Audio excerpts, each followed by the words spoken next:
بسم اللہ الرحمن الرحیم۔ پیارے دوستو، آج ہم آپ کے لیے لے کر آئے ایک ایسی داستان جسے سن کر آپ بھی حیران ہو جاؤ گے۔ آج کی کہانی ہے ایک ایسے امیر آدمی کی جو اپنی چمچماتی فارچونر کار لے کر باہر نکلا اور اسی کار کے سامنے بھیک مانگتی اس کی طلاق یافتہ بیوی آ گئی۔ صبح کا وقت تھا۔ جے پور کے گریش چوراہے پر ہر روز کی طرح جام لگا ہوا تھا اور اسی جام میں پھنسی تھی ایک چمچماتی سفید BMW کار۔ کار میں بیٹھے تھے رمیش چودھری اپنے ڈرائیور کے ساتھ ایک ضروری میٹنگ کے لیے ممبئی جا رہے تھے۔ جیسے ان کی کار چوراہے پر پہنچتی ہے، رمیش اپنے ڈرائیور سے کہتے ہیں، بھائی صاحب تھوڑا رک جاؤ، دیکھو جام کتنا لمبا ہے۔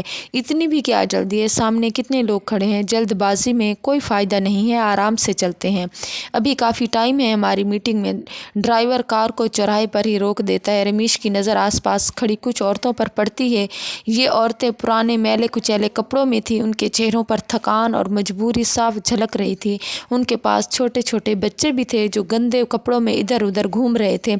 انہیں دیکھ کر رمیش کو لگتا تھا کہ یہ بھکاری ہیں اور انہیں اس حالت میں دیکھ کر ان کا دل پس جاتا تھا، کیونکہ وہ ہمیشہ سے صاف دل اور نرم دل کے تھے۔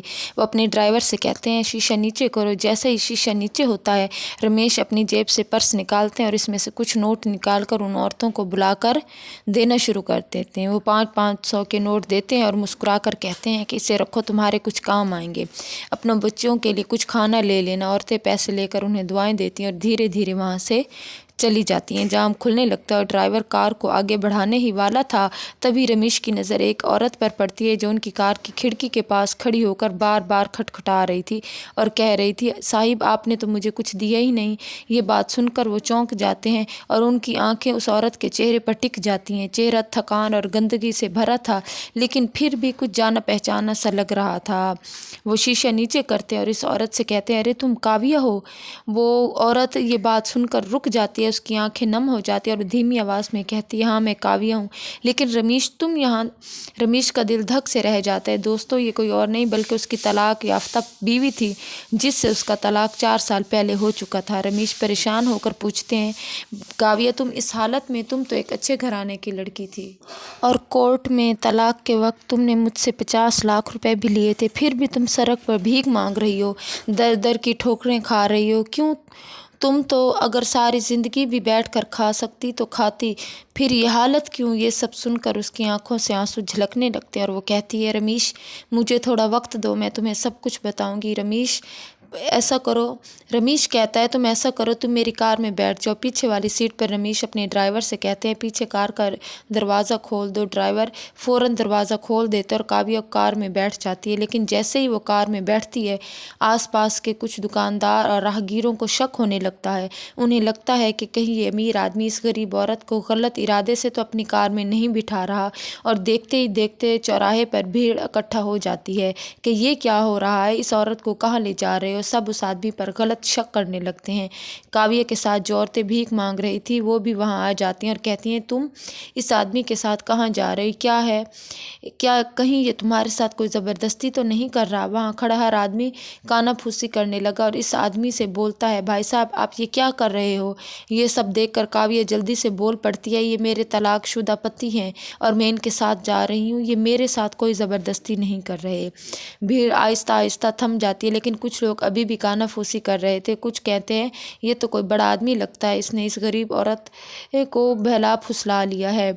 اب آپ سے بتاتے ہیں کہ وہ ڈرائیور سے کہتا ہے رمیش کہ تم یہاں سے چلو۔ ڈرائیور گاڑی سٹارٹ کرتا ہے اور وہ وہاں سے چلے جاتے ہیں۔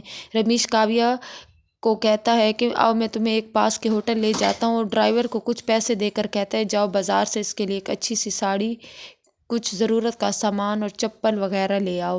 ڈرائیور فوراً جاتا ہے اور ایک خوبصورت نیلی ساڑی، چپل اور ایک چھوٹا سا بیگ لے کر لوٹتا ہے۔ رمیش کاویہ سے کہتے ہیں، ہوٹل کے واش روم جاؤ اور یہ پہن لو۔ وہ ویسا ہی کرتی ہے اور جب وہ نئے کپڑوں میں باہر آتی ہے تو رمیش اسے دیکھ کر حیران رہ جاتے ہیں۔ وہ سوچتے ہیں کہ حالات نے اسے کتنا بدل دیا، لیکن اس کی خوبصورتی اور معصومیت تو آج بھی ویسی ہی ہے۔ اب وہ اس سے اپنی امید بھری نظروں سے دیکھ رہی تھی جیسے کوئی نئی نویلی دلہن ہو۔ رمیش اس سے کہتے ہیں، کسی ضروری کام سے میں ممبئی جا رہا ہوں، اگر تم مجھے تھوڑا ٹائم دو تو میں تم سے کل آ کر اسی ہوٹل میں ملتا ہوں۔ وہ کہتی ہے، ٹھیک ہے، تم कहते हो तो मैं बैठ जाती हूँ, मैं कहीं नहीं जाऊँगी। रमेश उससे कहता है कि तुम इसी होटल में मिलना, कहीं जाना मत, तुम्हारे खाने पीने का पूरा इंतज़ाम करता हूँ। और फिर वो ड्राइवर से कहकर काव्या के लिए इंतज़ाम करवा देते और कहते हैं कि कल जल्द ही वापस आऊँगा और तुमसे मुलाकात करूँगा। ये कहकर वो वहाँ से चला जाता है और फिर रमेश मुंबई रवाना हो जाता है। मुंबई पहुँचने के बाद वो अपना काम जल्दी जल्दी निपटा लेता है और फिर रात होते ही वो वापस होटल में आ पहुँचता है और अपने होटल में वहीं काव्या के पास नहीं, जबकि काव्या वहाँ होटल में खामोश ठहरी थी और वो उधर मुंबई में रमेश होटल में था। दोनों की रात नहीं कट रही थी, वो दोनों एक दूसरे की गुजरी ज़िंदगी को सोच सोच कर करवटें बदल रहे थे। अगले दिन रमेश मुंबई से लौटकर जल्दी जल्दी होटल में पहुँचता है।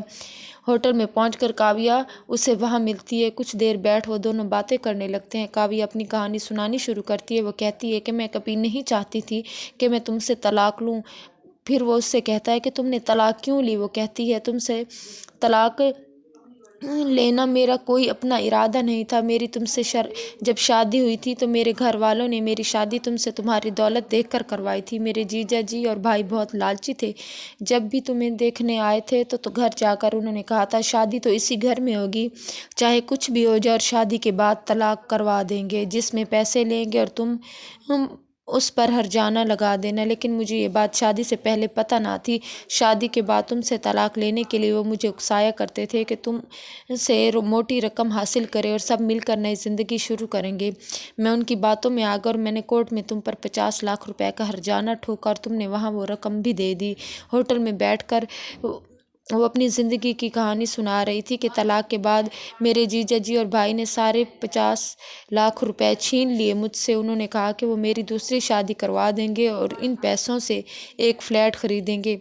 लेकिन धीरे धीरे सारे पैसे ख़त्म हो गए या उन्होंने बिजनेस में लगाए और फिर मेरे भाई ने अपनी शादी के लिए खर्च कर दिए।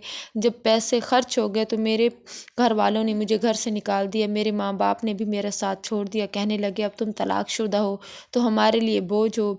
काव्या की आंखों से आंसू टपकने लगते हैं। वो आगे कहती है कि मेरे पास कोई रास्ता नहीं था रमेश, मैं मजबूर थी। मैंने अपने घर वालों के चक्कर में अपना खुद का घर बर्बाद कर दिया। मेरे वालिद एलर्जी के मरीज़ थे जिन्होंने ये सब करने के लिए मुझ पर बहुत प्रेशर डाला और मैं उनकी बातों में आ गई और अब मैं सड़क पर आ गई हूँ। उन्होंने मुझसे घर से निकाल दिया। मैंने शुरू में दूसरों के घरों में जाकर काम किया, झाड़ू पूछा, जो भी काम मिलता करती, लेकिन लोग मुझे ताने मारते थे। इसलिए मैंने काम छोड़कर सड़क पर भीख मांगना शुरू कर दिया। और फिर जब एक दिन मैं स्टेशन पर भीख मांग रही थी तो कुछ भिखारियों के साथ मेरी मुलाकात हुई।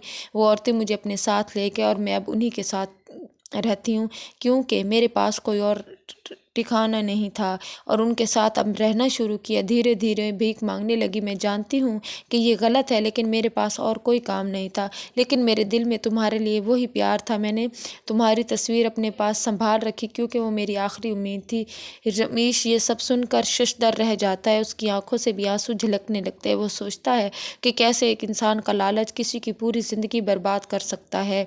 रमेश काव्या से पूछते हैं कि मेरी माँ तो तुम्हें बहुत याद करती थी, तुमने कभी उनसे मिलने की कोशिश क्यों ना की। काव्या रोते हुए कहती है मुझे शर्मिंदगी महसूस होती थी।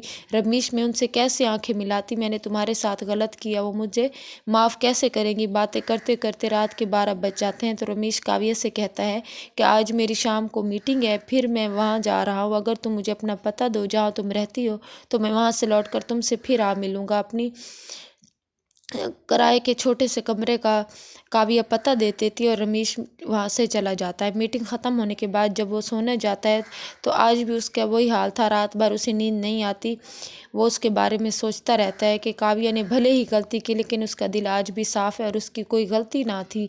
इसे तो इसके घर वालों ने भड़काया था। अब वो मेरे बारे में क्या सोचती है। रमेश ने जब ये सब कुछ सोचा और फिर खामोश हो गया। अगले दिन वो अपना जल्दी जल्दी काम निपटा कर लौटा और काव्या के बताए हुए पते पर पहुंचा। लेकिन वहां पर पता चलता है कि काव्या फिर से भीख मांगने गुरेश चौराहे पर गई है। रमेश चौराहे पर पहुंचते हैं और काव्या को ढूंढते हैं। काव्या उन्हें देखकर हैरान हो जाती है।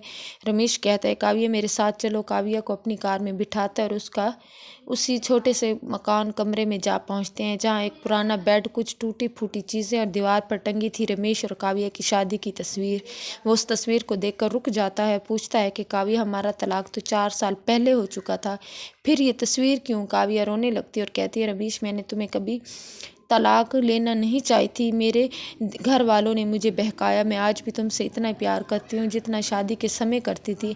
ये तस्वीर मेरे लिए हमारी पुरानी यादों का सहारा थी, मैं इसे देखकर अपने आप को तसल्ली देती थी कि शायद एक दिन सब ठीक हो जाए। रमेश का दिल पिघल जाता है, वो कहता है काव्या तुमने भले ही गलती की लेकिन तुम्हारा दिल आज भी साफ है, मैं तुम्हें माफ़ कर दूंगा, मैं तुम्हारी मदद भी करूंगा, मेरी माँ तुम्हें बहुत याद करती है। और फिर वो उससे जब ये बात कहता है तो वो खामोश हो जाती है और फिर आंसू बहाने लगती है कि बेशक मैंने गलती की लेकिन मैं तुम्हारी माँ से कैसे बात करूं कि वो शायद मुझसे बात ना करना चाहें, लेकिन वो खामोश हो जाती है। रमेश कहता है कि ठीक है मैं तुम्हारी अपनी माँ से बात करवाता हूँ। रमेश फ़ौरन अपनी माँ को फ़ोन लगाता है और कहता है माँ काव्या मिल गई है, इससे बात करो। काव्या माँ की आवाज़ सुनते ही फूट फूट कर रोने लगती है। माँ कहती है बेटी तुम कहाँ थी, मैंने तुम्हें कितना याद किया। काव्या कहती है माँ मैंने बहुत बड़ी गलती की, आप मुझे माफ़ कर दें। माँ फ़ौरन कहती है बेटी गलतियाँ तो इंसानों से होती है, तुम मेरी बहू हो, मैंने हमेशा तुम्हें अपने घर की बहू समझा था। तुम रमेश को के साथ फ़ौरन घर पहुँचो। तो वो रमेश उसे अपने घर ले आता है और अपनी माँ की बात नहीं टाल पाता। वो काव्या से कहते हैं चलो मेरे साथ घर चलो। काव्या हिचकिचा देती है लेकिन रमेश इसे भरोसा दिलाते हैं और अपनी BMW में बिठाकर घर ले जाते हैं। घर पहुँचते ही उनकी माँ उड़ती हुई थाल सजाकर काव्या का इस्तकबाल करती है। सास बहू गले मिलकर रोने लगती हैं। माँ काव्या का माथा चूमती है और कहती है बेटी तुम वापस आ गए, अब सब ठीक हो जाएगा। रमेश अपनी माँ से कहते हैं माँ इसने जो भी किया लेकिन फिर भी देख लें कि हम इसके बारे में क्या करें। माँ जवाब देती है बेटा अगर सुबह का भूला शाम को घर लौट आए तो इसे भूला नहीं कहते, गलतियाँ इंसानों से होती है, अगर वो पछता रही है तो इसे माफ़ कर दो और माफ़ करने में ही हमारी भलाई है। अब रमेश इसे अपने बिजनेस में एक छोटी सी जिम्मेदारी देते हैं ताकि वो अपने आप पर भरोसा कर सके। काव्या धीरे धीरे अपनी ज़िंदगी को बेहतर बनाती है और रमेश की आंखों में अपने लिए विश्वास, अपने लिए भरोसा दोबारा पैदा करती है और फिर वक्त आहिस्ता आहिस्ता गुजरने लगता है। अब रमेश और काव्या एक साथ प्यार और विश्वास के साथ नई ज़िंदगी शुरू करते हैं। ये कहानी हमें सिखाती है कि रिश्तों की कितनी अहमियत है। पैसे कुछ नहीं है, सारी जो अहमियत होती है वो पैसे और प्यार की होती है। और जबकि काव्या का लालच उसे सड़क पर ले आया और जब उसने सच्चे दिल से तौबा की तो उसे दोबारा घर मिल गया।